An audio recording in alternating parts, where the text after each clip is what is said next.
Segundo livro de Samuel, capítulo 5, verso 6, diz assim: o rei e seus soldados marcharam para Jerusalém para atacar os jebuseus que viviam lá. E os jebuseus disseram a Davi: você não entrará aqui. Até os cegos e aleijados podem se defender de você. Eles achavam que Davi não conseguiria entrar, mas Davi conquistou a fortaleza de Sião, que veio a ser a cidade de Davi. E naquele dia disse Davi: quem quiser vencer os jebuseus terá que utilizar da passagem de água para chegar àqueles cegos e aleijados, inimigos de Davi. E é por isso que dizem: os cegos e os aleijados não entrarão no palácio. Fecha seus olhos. Pai, no nome de Jesus, nós queremos te agradecer pela vida de cada um que está aqui essa noite. Quero te agradecer, Senhor, pela vida de cada um, Senhor, que se expõe à tua palavra essa noite. Que o Senhor possa guardar os nossos corações e as nossas vidas aqui, direcionar-nos, nos levar a um lugar de rompimento. Em todos os lugares, Senhor, que nós precisamos encontrar uma palavra que vai virar chaves na nossa vida. Cobre aqui esse ambiente, limpa, Senhor, limpa de toda a perseguição demoníaca, Pai, os nossos ouvidos. Tira dos nossos ouvidos todo o comichão e coloca brasa nos nossos corações agora, Pai. Que tudo aquilo que está travado na nossa vida, tudo aquilo que ainda nós não colocamos como perspectiva de mudança, porque perdemos a força sobre esses assuntos. Sim, Senhor, hoje nós queremos tocar em lugares que nós já perdemos a esperança. Para que debaixo da Tua palavra o Senhor governe, aqueça e transforme as nossas vidas.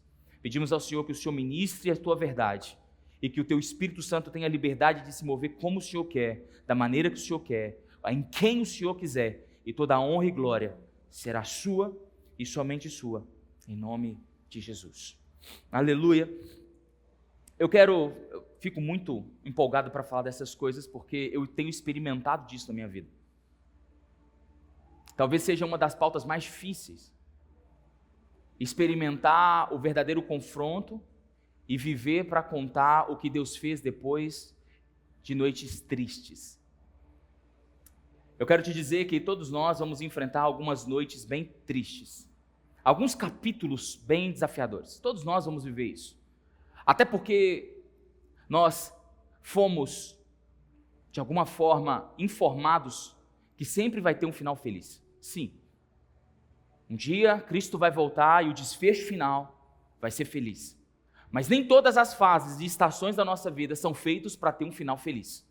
O que nós precisamos descobrir é o que aprendemos quando não temos finais felizes. O que devemos fazer quando o final não é feliz. Nós, falando de não termos finais felizes, nós já estamos vivendo, pelo menos na linguagem hollywoodiana, os filmes agora já não são mais contos de fada. Hoje nós já estamos aprendendo ou sendo doutrinados a torcer pelo bandido. Antigamente, os heróis, eles venciam e ainda ficavam com a mocinha no final do filme. Hoje, nós torcemos para que os bandidos vençam. Abre parênteses, quem nunca assistiu La Casa de Papel. Nós estamos sendo tratados diariamente a descobrir que nem tudo, nem todos os tempos, nem todos os momentos vão ser de um final feliz. Mas quando nós olhamos para a nossa vida, nós descobrimos que esses lugares e esses momentos levam a gente a um reflexo, a uma análise, a uma compreensão de Deus e de nós mesmos para que o próximo capítulo seja um capítulo vitorioso. Quando nós não refletimos, quando nós não nos reorganizamos, nos reposicionamos, o próximo capítulo tende a ser pior do que o primeiro. Então Deus nos leva a lugares de reflexão, leva-nos lugares de, poxa, as coisas não deram certas.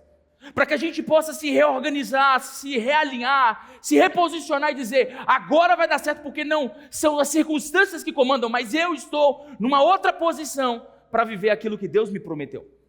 Sim, você não está vivendo tudo que Deus tem para você ainda, porque não é Deus que não quer te dar, é você que não está pronto ainda. A grande verdade é que a Bíblia diz que Deus é galardoador daqueles que o buscam. Tem alguém buscando a Deus aqui esses últimos dias? Acho que é pouco. Vamos ver se pelo amém funciona. Tem alguém buscando a Deus esses últimos anos aí? Então, por que você ainda não está vivendo tudo? Porque algo dentro da gente ainda não foi tratado. Talvez você possa pensar, pastor, mas e a vontade de Deus? A vontade de Deus é boa, agradável e perfeita. Na hora de Deus, tudo vai acontecer. Mas se nós não estivermos prontos, se nós não estivermos tratados, se nós não estivermos no lugar que Ele espera, nem tudo vai acontecer como a gente espera. Davi tinha uma fortaleza na frente dele. E todos nós encontramos fortalezas na nossa frente. O problema nunca vai ser a fortaleza. O problema vai ser como reagimos às fortalezas. Não é o capítulo ruim, não é o final da história triste. É como nós reagimos a esse final triste, como reagimos a esses confrontos, a esses lugares de resistência. As pessoas pensam que quando nós somos altamente resistidos, então é momento de perceber que é hora de desistir. Mas a Bíblia nos ensina outra coisa, ele diz, resistir o diabo. Muitas guerras que nós não vencemos ainda, foi porque nós decidimos primeiro do que o diabo. O diabo teve mais resistência do que a gente. Então nós somos fadados a criar uma teologia que Deus não quis fazer as coisas. Quando nós deveríamos olhar para a palavra e dizer, tem uma fortaleza na minha frente. Eu não tenho tudo que eu preciso para atravessar essa fortaleza, mas eu tenho uma palavra, e pela palavra, esse negócio vai cair na minha vida em nome de Jesus. Fortalezas são levantadas todos os dias. Argumentos, crenças, palavras, situações se levantam para resistir, cada um de nós.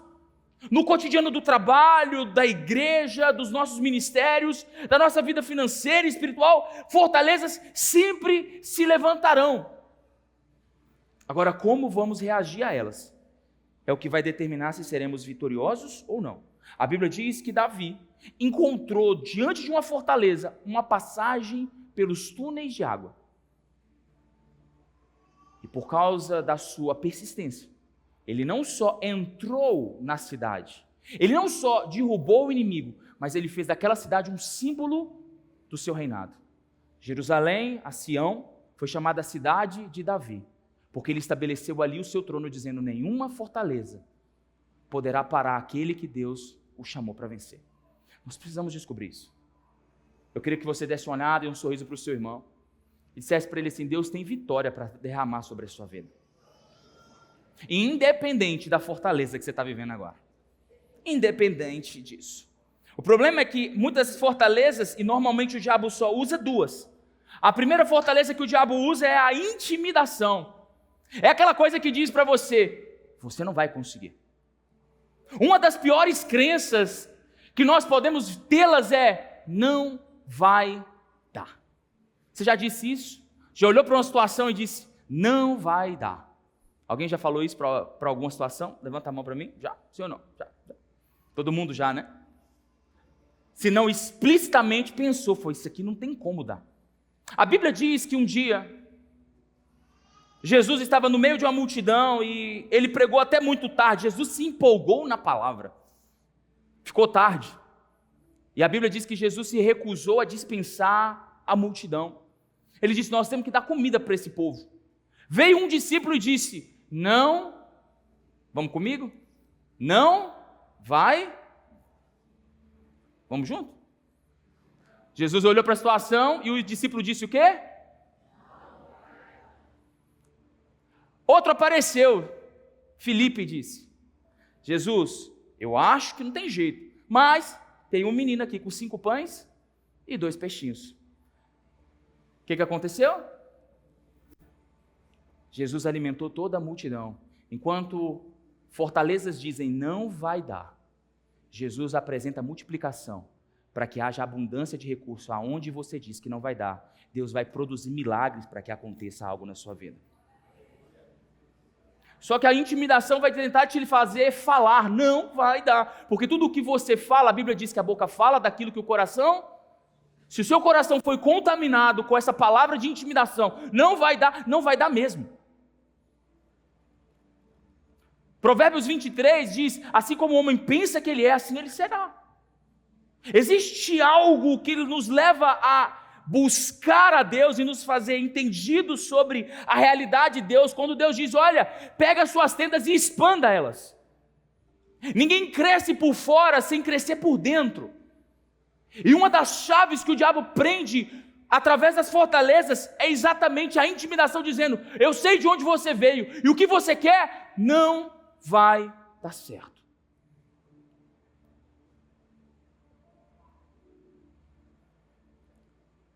A outra resistência, a outra fortaleza que o diabo usa é a resistência.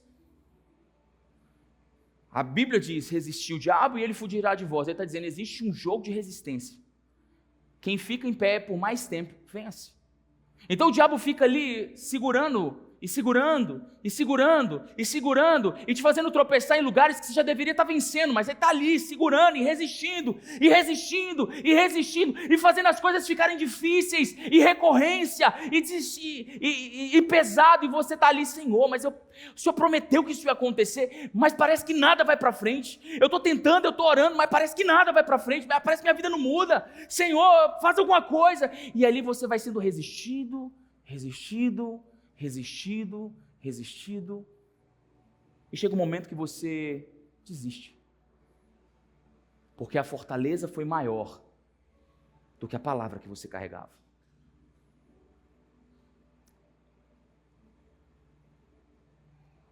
As pessoas não vencem fortalezas porque elas não conseguiram entender o poder que uma palavra de Deus tem sobre a vida dela. A gente aprendeu que o cristão, ele tem que viver a sua vida humana, sua existência humana. E quando a Bíblia diz que nós seríamos mais do que vencedores em Cristo Jesus, quando a Bíblia diz que nós comeríamos o melhor dessa terra, quando Deus prometeu coisas que aconteceriam, sinais e prodígios àqueles que creem, quando Deus prometeu para você que Ele faria abrir os mares, fazer chover nos desertos, quando Deus prometeu que te levaria a lugares que você não tem condição de ir pelas suas próprias pernas, tudo isso se tornou lúdico para a igreja. Isso são palavras bonitas para nos devolver esperança, porque nós fomos criados dentro de uma teologia de que nós deveríamos aprender a sofrer nesse mundo para ter direito de entrarmos no céu. Eu não estou dizendo que você não vai sofrer. A Bíblia próprio Jesus disse, no mundo tereis. Eu não estou dizendo para você que você não vai ter lutas e guerras, não é isso que eu estou dizendo para você. Eu estou dizendo que a sua vida não se resume a isso. Que dentro das lutas e das guerras, eu quero te dizer que você vai ter mais alegrias e vitórias do que guerras, em nome de Jesus. Você está hoje aqui comigo, passando por lutas e guerras, eu quero te dizer que Deus tem um novo capítulo para abrir sobre a sua vida em nome de Jesus. Não importa o tamanho da escuridão da noite, o sol vai raiar sobre a sua vida. O choro dura uma noite.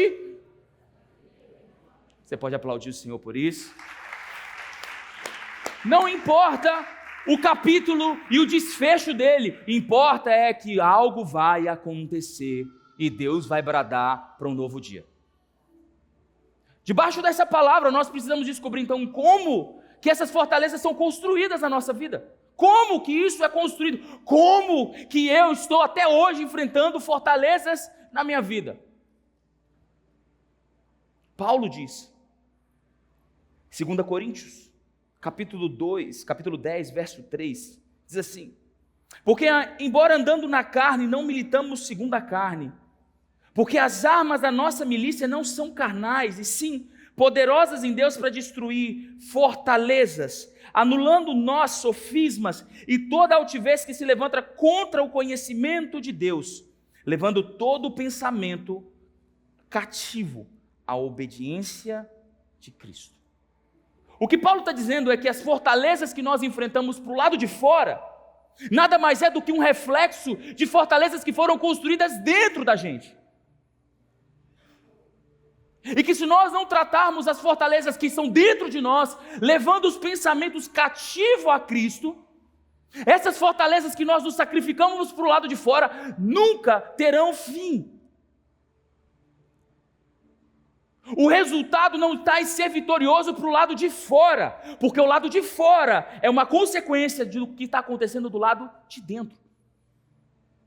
E se você não tem uma boa resposta dentro de você, se não existe um ambiente saudável dentro de você, não importa o que você faz do lado de fora sempre vai ter outra fortaleza para ser enfrentada. Por isso a palavra é levando pensamentos cativos. Eu quero que você saiba que eu e você temos 3 tipos de pensamentos, 3 fontes do nosso pensamento. Um pensamento pode vir de Deus, um pensamento que está na sua cabeça e agora pode ter vindo direto do trono de Deus. Amém? Mas um pensamento pode ter vindo diretamente do inferno. O diabo pode ter soprado um pensamento na sua cabeça agora. E pensamentos podem surgir de você mesmo. O que nós precisamos não é tapar as fontes, mas filtrar pela fonte pela qual os pensamentos estão entrando. É impossível. Até Jesus foi tentado. E a tentação de Jesus foi transformar a pedra em pão. Eu podia falar uma noite inteira sobre a tentação de Jesus aqui. Mas o homem ali tinha enfrentado 40 dias de total jejum. Fizeram uma conta. Estudiosos fizeram uma conta de quantos quilômetros Jesus andou no seu ministério inteiro. Jesus, em 3 anos, percorreu a pé cerca de 5.000 quilômetros. Dividido pelos 3 anos de ministério, Jesus caminhou aproximadamente 30 quilômetros por dia. Lembrando que teve noites que Jesus também caminhou. A Bíblia diz que quando Jesus ressuscitou, o filho da viúva de Naim, ele caminhou 52 quilômetros, morro acima e de madrugada.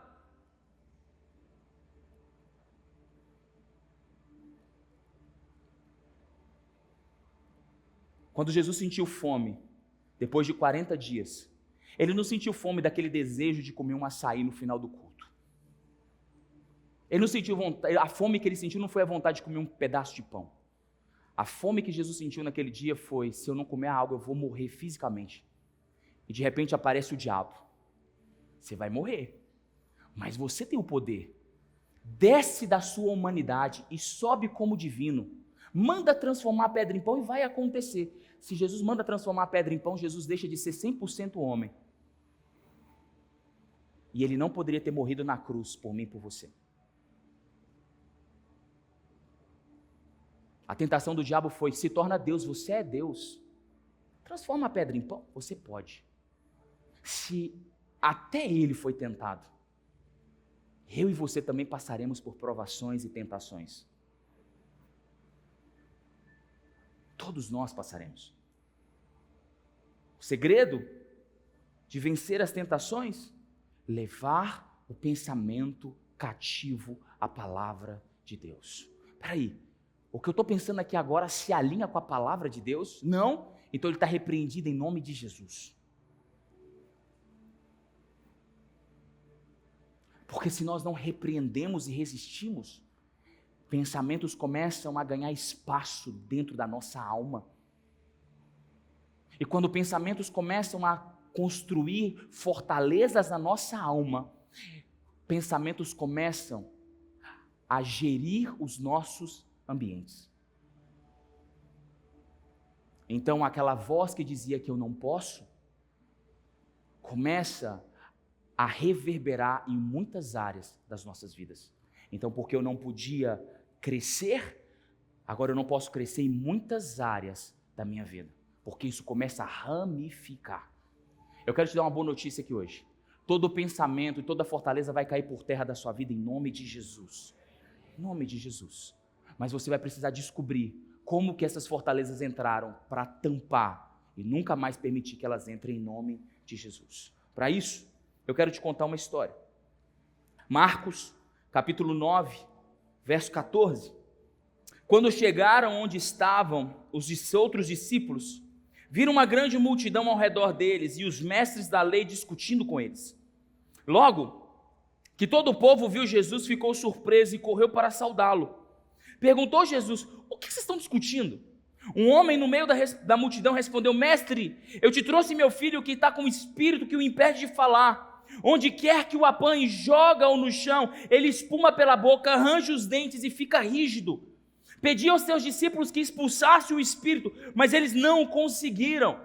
Respondeu Jesus: ó geração incrédula, até quando estarei com vocês? Até quando terei de suportá-los?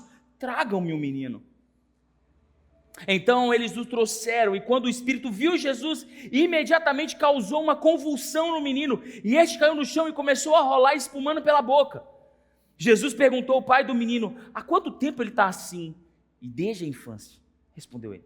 Muitas vezes ele é lançado no fogo e na água para matá-lo. Mas se podes fazer alguma coisa, tem compaixão de nós e ajuda-nos. Se podes, tudo é possível aquele que crê. Imediatamente o pai do menino exclamou: eu creio, ajuda-me a vencer a minha incredulidade. E quando Jesus viu que a multidão estava se ajuntando, repreendeu o espírito imundo, dizendo: espírito mudo e surdo, eu ordeno que o deixe e nunca mais entre nele. O espírito gritou, agitou-se violentamente e saiu. O menino ficou como morto, a ponto de muitos dizerem: ele morreu. Mas Jesus tomou pela mão, o levantou e ele ficou de pé. Depois de Jesus ter entrado em casa, seus discípulos lhe perguntaram em particular: por que não conseguimos nós expulsá-los? E ele respondeu: porque essa espécie só sai pelo jejum e pela oração. Essa história é a história de uma fortaleza que foi construída dentro de uma família. Todo o cenário era uma fortaleza. Jesus estava no Monte da Transfiguração, e a Bíblia diz que ele estava descendo, e ele começou a ver o burbúrio. E alguém disse: ei Jesus, eu trouxe um menino. E uns discutiam, e talvez a discussão ele deve ter nascido assim, deve ser algo que ele nasceu assim, porque a gente orou e nada aconteceu. E sim, fortalezas podem ser construídas pela teologia que nós carregamos. Teologia é o estudo de alguém que entendeu sobre Deus. Só que você não tem sequer uma fração do conhecimento de Deus. Ainda que toda a revelação escrita sobre Jesus tivesse sido escrita e você tivesse lido tudo, João 21 disse que nem todos os livros da terra dariam conta de escrever sobre quem foi Jesus. Isso falando da humanidade. Se falar da eternidade, nós não sabemos uma fração de quem é o Deus que nós servimos. Só que a nossa teologia sobre aquilo que aprendemos sobre Deus pode ser um limitador natural ou espiritual de vivermos um romper sobrenatural na nossa vida. Vivemos uma época que as pessoas dizem: talvez é só um transtorno. Talvez ele nasceu assim. Talvez Deus não quis curar ele. Mas nós servimos um Deus que ainda salva os perdidos. Nós servimos um Deus que cura os enfermos. Nós servimos um Deus que ressuscita os mortos. E aquilo que você precisa, que ainda não encontrou, Deus ainda pode fazer na sua vida, em nome de Jesus. Deus pode fazer. O problema é que a nossa teologia diz: você já tentou e ainda não conseguiu, talvez não seja para você.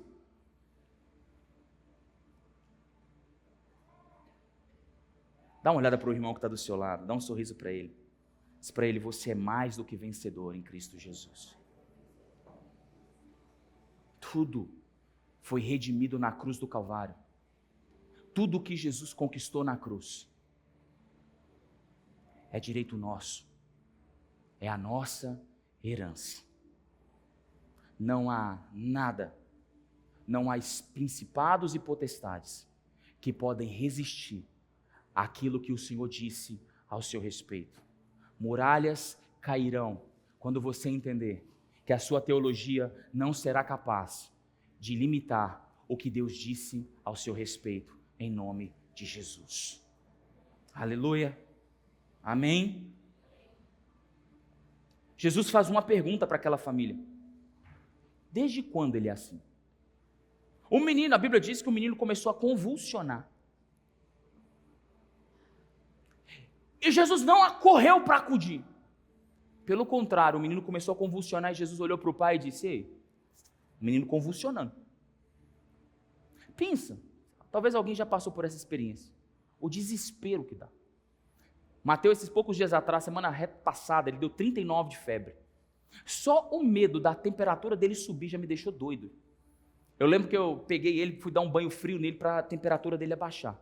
Não briguem comigo. Falaram comigo: pastor, você não pode fazer isso, porque dar banho gelado no menino não resolve nada. Eu dou banho gelado e a temperatura dele abaixou. Filho você cria do jeito que dá, não é do jeito que a gente acha que está certo. Né? Do jeito que dá. Peguei ele, dei um banho geladinho nele, e ele começou a chorar, mas o meu medo da temperatura dele subir foi maior do que o bem-estar dele naquele momento. Eu tenho, algumas pessoas aqui da igreja conhecem que logo no início da igreja, nós tínhamos um casal que tinha 2 filhos, e esse casal deixou um dos filhos na casa da Cássia, e esse menino convulsionou lá na casa dele. Eu imagino o desespero, nem fiz se eu era, desespero. Só que a Bíblia diz que o menino começou a convulsionar, e Jesus não se importou com a convulsão do menino, ele só perguntou para o pai: desde quando ele está assim? E o pai disse: desde a infância. Então Jesus: ok, espírito, saia dele, espírito surdo-mudo, saia dele agora. E o espírito foi embora. O que Jesus queria entender ali é qual era a origem, qual foi o momento que aquela fortaleza espiritual se instalou na vida daquela criança. Jesus descobriu desde a infância.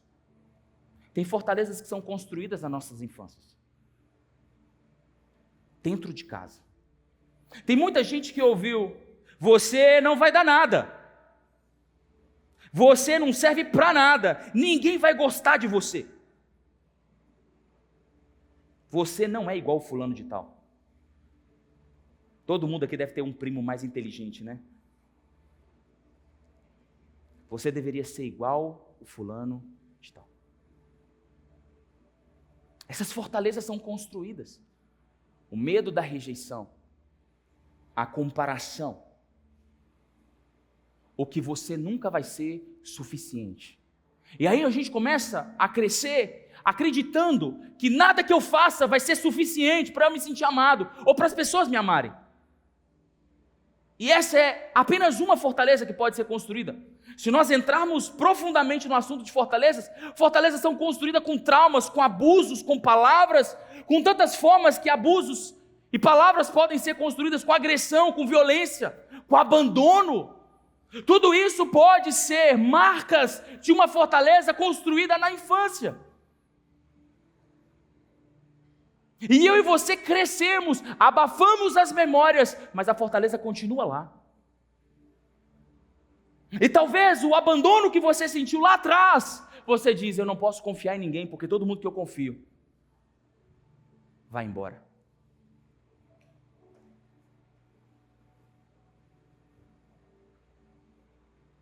E vivemos uma vida religiosa e teológica, querendo que as coisas deem certo, batendo a cara no muro dia após dia, porque o problema não está do lado de fora, o problema está em vencer a fortaleza que foi construída no seio familiar, dentro das nossas casas.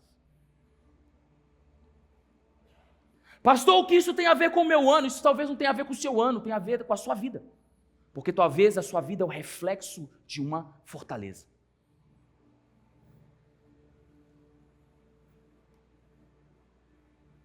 Talvez a palavra: você não nasceu para dar certo, você nem foi planejado,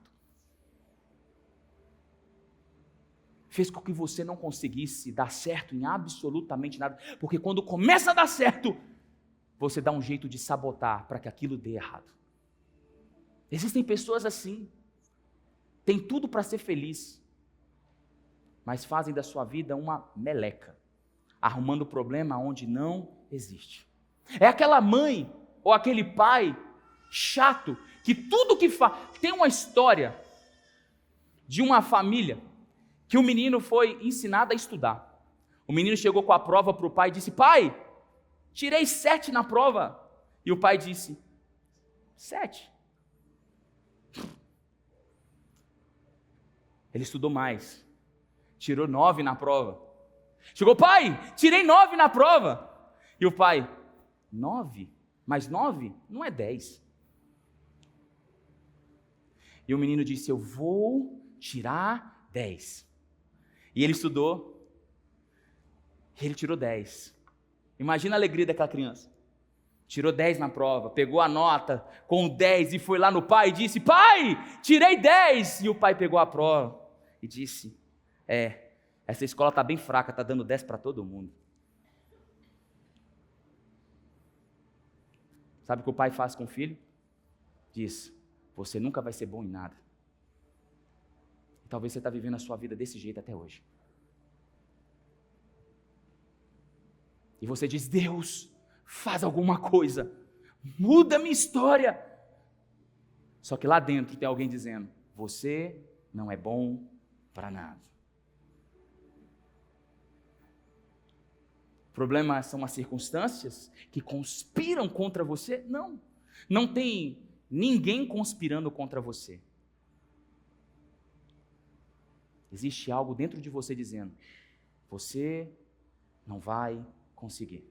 Uma fortaleza. Você já ouviu aquele ditado de que praga de mãe pega? Quem já ouviu isso? A gente começa a errar naquilo que a nossa mãe disse para não fazer, e a gente começa a validar, e as coisas começam a acontecer, e eu começo, minha mãe falou isso mesmo, minha mãe falou isso mesmo, minha mãe falou isso mesmo, e virou uma crença, e agora a gente está exatamente no lugar que a nossa mãe disse que faria. Porque a nossa mãe, ao invés de nos abençoar, fez debaixo de uma orientação que não deveria ter feito. E o diabo, aproveitando disso, também constrói fortalezas na nossa cabeça. A gente nem percebia, mas a Bíblia diz que o diabo fazia com que aquele menino caísse na água, no fogo, espumasse pela boca. O diabo também tem sua parcela de culpa nessas fortalezas. Ele aproveita, como diz a minha mãe, ele vem no sapatinho de algodão, para aproveitar o vacilo que você deu, e continuar fortalecendo as fortalezas que estão dentro de você.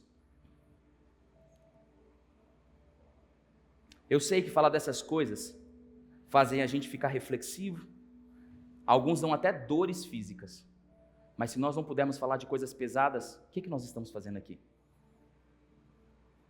Talvez uma vida que está aqui hoje dependa de ouvir o que está sendo falado. Talvez a vida e a família dessa pessoa esteja travada há anos, há gerações. E talvez essas palavras aqui hoje podem transformar daqui para frente. E é isso que eu quero profetizar, que vidas e famílias serão transformadas daqui para frente em nome de Jesus. A resposta para destruir fortalezas, Jesus dizendo, será que eu posso? Se podes, claro que eu posso. Tudo é possível ao que crê. A mensagem de Jesus é essa, se você quiser, eu posso fazer. Se você quiser, eu vou fazer.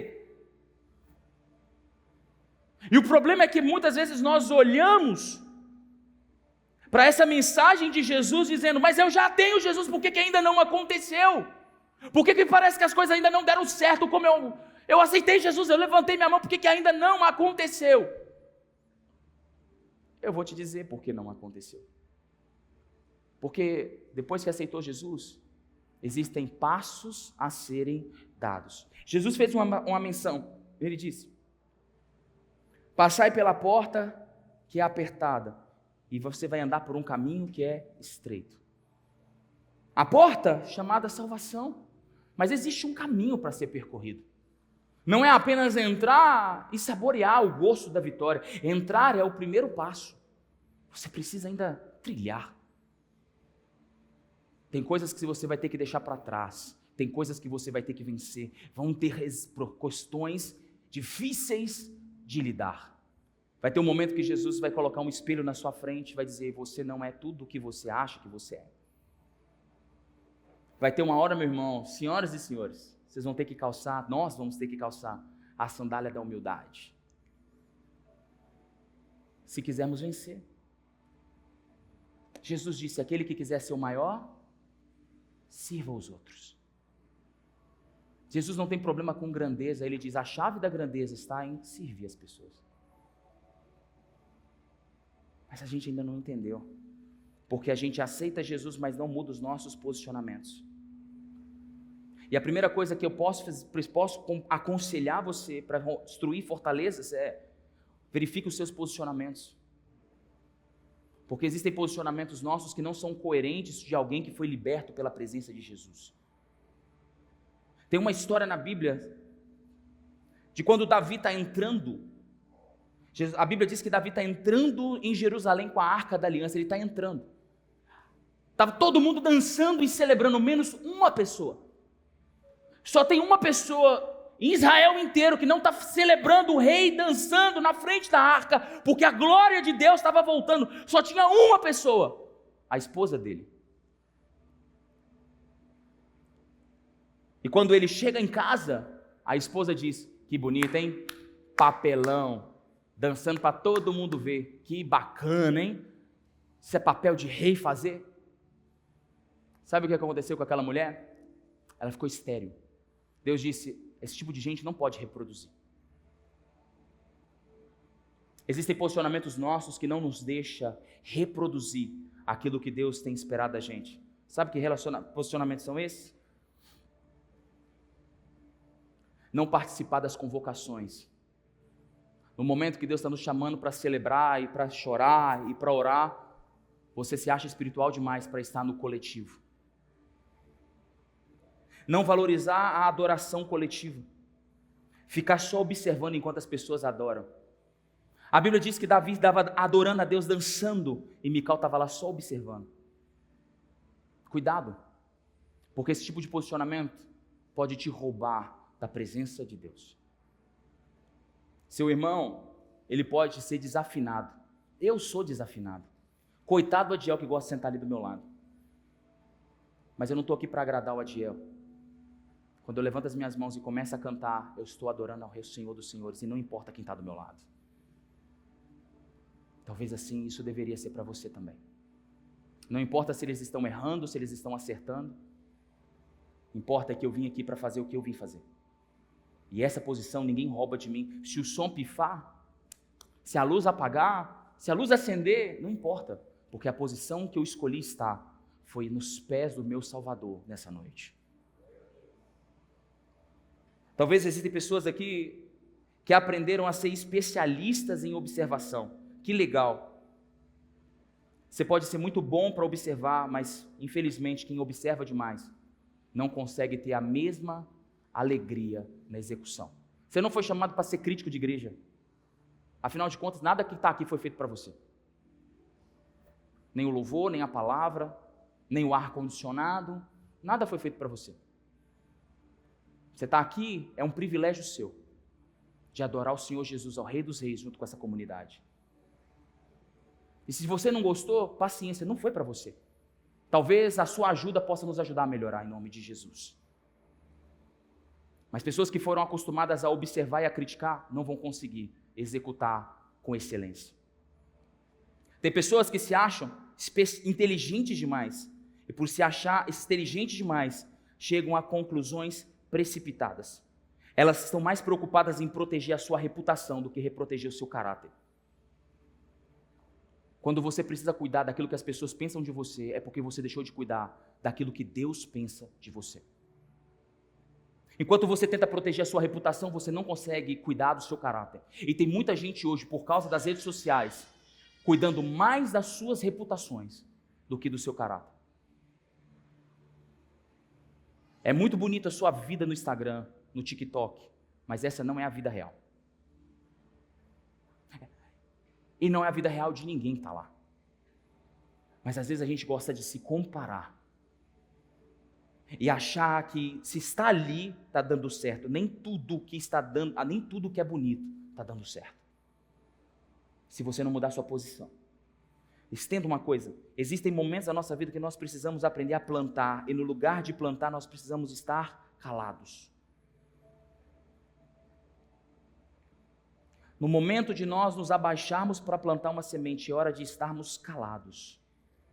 Eu sei que ninguém gosta de estar baixo calado, todo mundo gosta de estar surfando na onda lá em cima, mas existem tempos de estar lá em cima e tempos de estar lá embaixo. Se você não aprendeu a estar lá embaixo para plantar semente, você nunca vai chegar lá em cima para surfar os frutos que aquela colheita pode te dar. Está entendendo o que eu estou dizendo? Estão me ouvindo? Amém? Tem pessoas que estão numa posição de não conseguir respeitar a autoridade, não conseguem ter temor a Deus. Você não deixa de pecar porque você ama a Deus, você deixa de pecar porque você teme a Deus. Já cansei de falar sobre isso, já fizemos muitas e muitas pregações sobre o temor ao Senhor.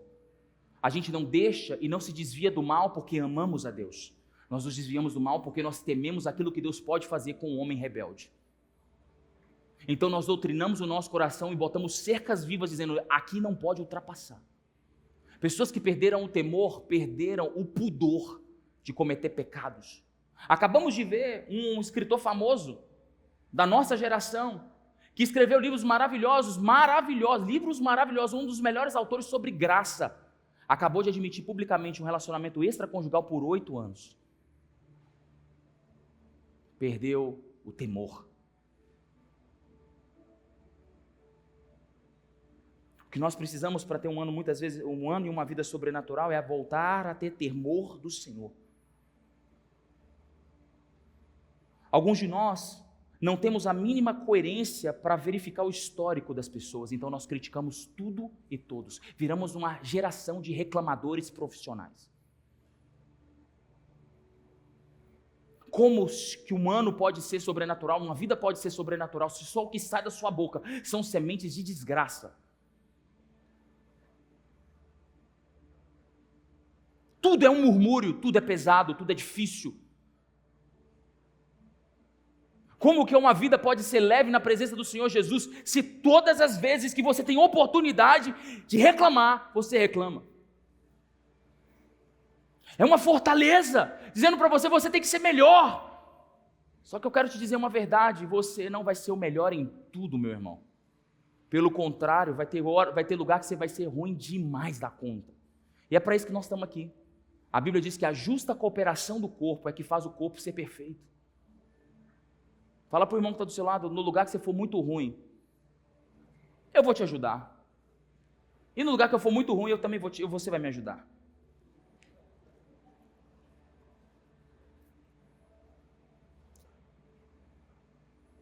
Um dos posicionamentos mais tristes que precisamos rever para viver uma vida sobrenatural é não achar que demonstrações de amor são exageradas.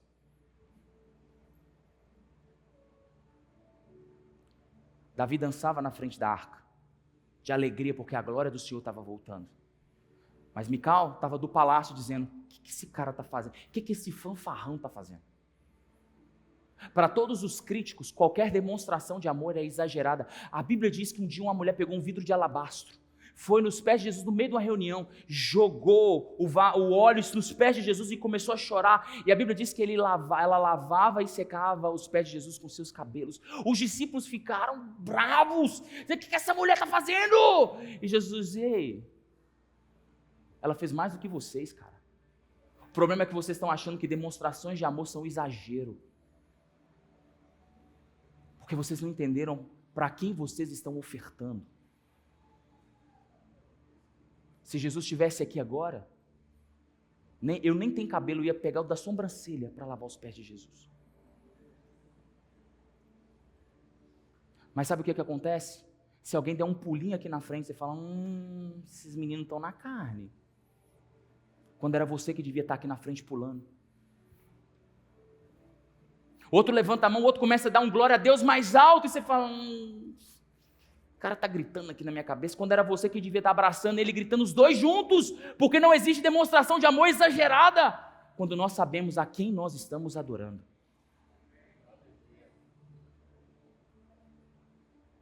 Queremos ter um ano sobrenatural, mas nós não plantamos uma semente nos pés daquele que faz a vida ser sobrenatural. Então nós precisamos destruir essas fortalezas. Amém? Eu já não tenho mais tempo, já extrapolei meu horário, vou deixar para a próxima oportunidade para a gente continuar.